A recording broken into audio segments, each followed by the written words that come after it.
Washington, a wealthy state but drowning in a homeless crisis.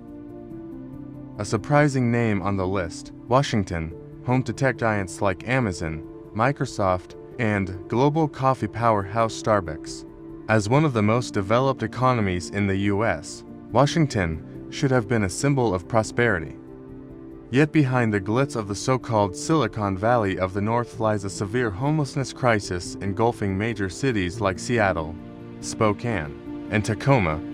Homelessness in the state has exploded, and even more concerning is that nearly half of those affected are considered chronically homeless, individuals who have been living on the streets for over a year or more with no way out.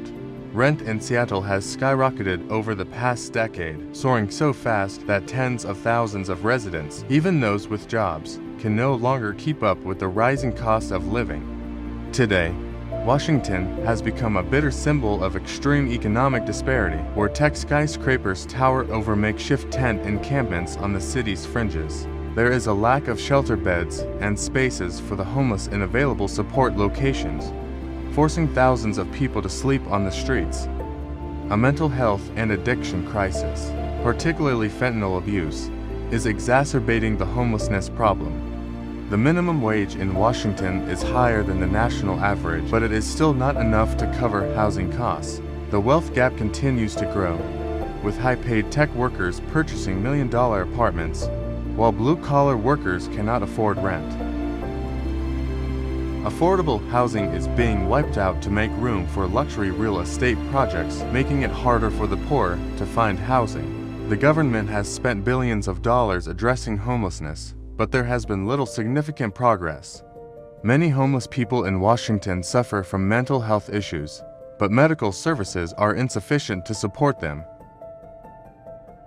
The rates of fentanyl and other substance abuse are soaring, driving many into the cycle of homelessness. Measures such as banning tents and clearing homeless encampments have only caused the issue to spread further. Rather than addressing the root causes, the state government has invested billions of dollars into addressing homelessness, but no effective solutions have been found. The consequences and future of Washington. If housing prices are not controlled and more affordable housing is not built, the homelessness crisis will continue to escalate. The government needs to expand mental health and addiction services. Otherwise, the homelessness crisis will only deepen. Better job policies are needed for low-income workers so they can secure stable housing without significant changes. Washington will continue to have one of the highest homelessness rates in the United States. Washington may be a leading tech hub, but for tens of thousands of people, it is becoming an increasingly impossible place to live.